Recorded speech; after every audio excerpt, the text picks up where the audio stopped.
Within a galaxy riddled with constant war, there is no faction in the 40K universe that can afford to ignore any method of warfare. No matter how heinous or remorseful the act may be, if it means victory over the enemy, you better believe the major factions of the galaxy have used it. The Eldar race is one of the most proud and arrogant of the xenofactions in the Milky Way galaxy. Because they attained a near-utopian society, many of their kind see themselves above the rest. However, the Eldari race has not shied away from one of the most damning methods of warfare imaginable: terrorism. Most craft worlds don't allow their reputation to be tarnished by acts of terror against the civilian population. Instead, they give these acts to Eldar warriors that follow the path of the wandering or path of damnation.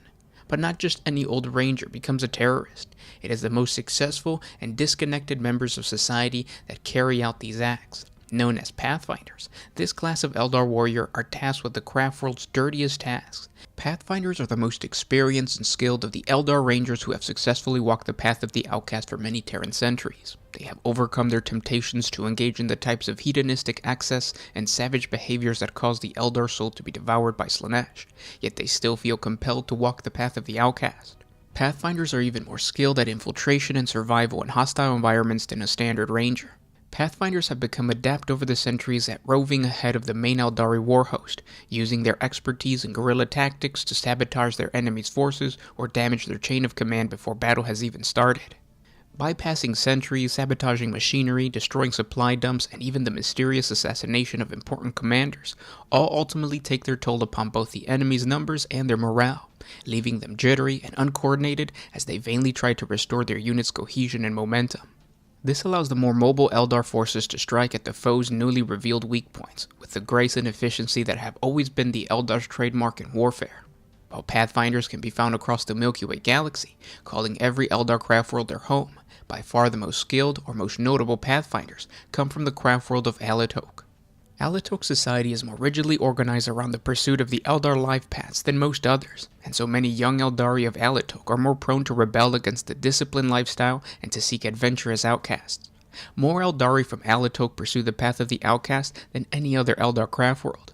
That's not to say that other craft worlds don't utilize the Ranger or the Pathfinder. Thanks to the dazzling array of the aspect warriors found in the Beltan craft world, its Ranger squads are often foolishly overlooked by the ignorant foe. A key component in the Beltan attack force is the Eldari Ranger, which directs the fury of the Swordwings against the enemy, silently scouting out enemy positions in preparation for the main assault.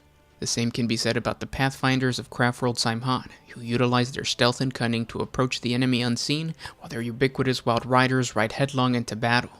Because of their rogue nature, many Pathfinders find themselves not only trading and visiting the planets of humans, orcs, and Tau, but also greatly influencing their empire's growth and altering the fate of an entire race.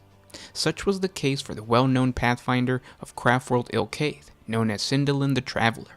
Sindalan and the other of his people undertook the epic journey through the Jericho Maw Warp Gate and into the Jericho Reach at the behest of their Farseers. This was a result of what would become known as the Prophecy of the Crooked Path, laid down by the Farseers of Craftworld Ilkaith hundreds of Terran years ago. It identified the role their people would have to play in this region of space. It was seen by these Farseers that a time would come when a great enemy would rise in the eastern fringe of the galaxy. Aided by the forces of discord and destruction, it would lay claim to a gateway to the heart of the galaxy, a gateway that the humans would be powerless to defend or to close. However, it was a fate that could be averted if the enemies of the Eldari could be turned upon each other, and time could be won to close the gate themselves. This lofty task is why Sindalan has spent much of his life moving silently and unseen between the worlds with his cadre of elite rangers.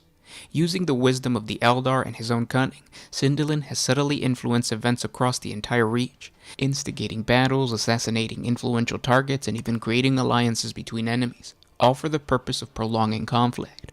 Most recently, Sindalan and his followers have been operating in the Orpheus salient of the Aculus Crusade, meddling with the course of events and the advance of High Fleet Dagon. Sindalan is marked as an extremely dangerous foe with Terran decades of training and experience in stealth and subversion. It is for this reason that only the tiniest whisper of his presence has ever reached the Imperium, and even the Inquisition has only the vaguest information on him, little more than a name and some sketchy second-hand reports of this deadly Eldari assassin. What worries the Inquisition and the Death Watch the most about Sindalan is not the lack of information, but rather the fact that they have no clear idea of the nature of his mission. In their eyes, the Eldari seem to appear at random, killing, sabotaging, or otherwise altering events without any clear short-term effects. While the damage he has inflicted seems limited, he has still been branded as a priority target and a dangerous xeno-terrorist by the Death Watch. Kill teams dispatched to areas where he is thought to be operating in often have Sindalin's assassination given to them as a secondary mission. To date, however, Sindalin has yet to be cornered by any kill team, and his few encounters with other Imperial forces have been brief and very one-sided. Not all Pathfinders are as successful as Sindalin. Many embark on missions that are far more arduous than they originally thought. Such was the case for the Pathfinder Rutarius, one of Illic Nightspear's first disciples. Rutarius aided Nightspear in the assassination attempt upon the Necron overlord Anarican the Traveler during the Karnak campaign. After their attempt failed, Rutarius fled towards the Webway Gate on Karnak that led to the safety upon Craftworld Alatok. Meanwhile, the wrathful Necron overlord set upon hunting down the Eldari. Luckily, Rutarius was one of the few to reach the Webway portal and escape. Although they follow the path of the outcast, most Pathfinders usually plead fealty to their former Craftworlds. Such was the case for Ronan the Pathfinder of Craftworld Oldway, who formerly served Farseer Indranil during the First Aurelian Crusade. He aided the Farseer's forces on the assault of the Angel Forge on the planet of Meridian. He valiantly stayed behind manning the guard tower to halt the advance of the Bloodraven Space Marine chapter. Ronan narrowly escaped with his life and soon renounced his ties to the Seer-led Craftworld. Though he wandered the stars, he remained loyal to his race, assisting them whenever they called upon him. He later found himself allied to Kailath, an autarch of Craftworld Alatok, and aided him during the Third Aurelian Crusade. During the latter part of the campaign, he began experiencing nightmares in regards to his slain sister, Taldir, a Farseer of Oathway that was captured, interrogated, and executed by the Chaos-corrupted chapter master of the Bloodravens. Ronan eventually confronted and defeated him, recovering the soul stone of his sister that the chapter master had kept as a memento. Ronan vowed to return his sister's spirit to Oathway.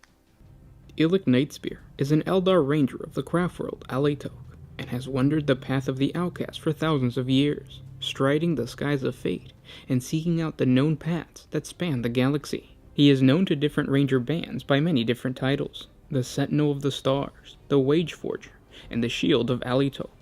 To Illic, one name is as good as another. Such is Nightspear's knowledge of the Webway that it is said by the Eldar that he can arrive unheralded upon any planet, stepping through its portals and out across the galaxy with the ease of a man drawing breath. While this is undoubtedly an exaggeration, Illic clearly knows more of the hidden paths than any living being except the Harlequins themselves.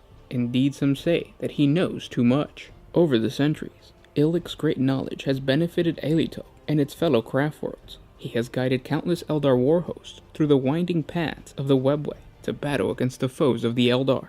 His worth to the Eldar cause does not end with his arrival on the battlefield. His accuracy with a long rifle is unmatched in all the galaxy, and Orc warlords, Necron overlords, Imperial Guard generals, and Chaos champions have all met their end under his watchful gaze. Illic has walked the path of the outcast for so long, he is no longer clear if he can leave it. He wanders the galaxy, pursuing some hidden agenda that his acolytes whisper is the only thing staving off the Ranadandra. Legends fall like footprints in his wake, telling that he fights against the rise of the Necrons, that he searches for the lost Seer Stones, or that he seeks to transcend the mortal plane altogether.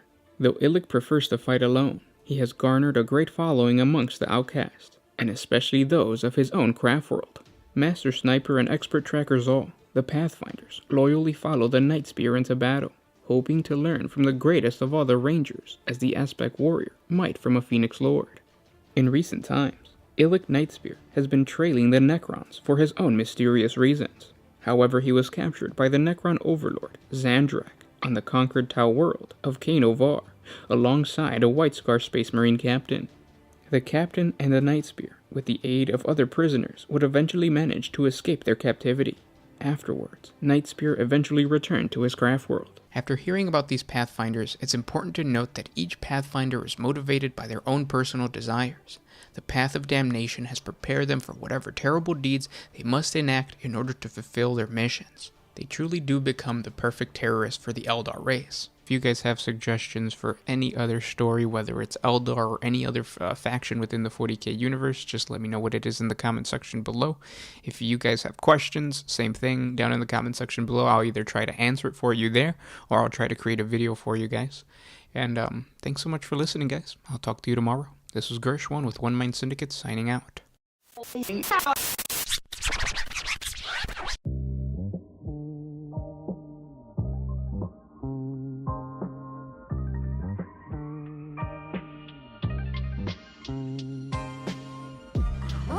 you could put my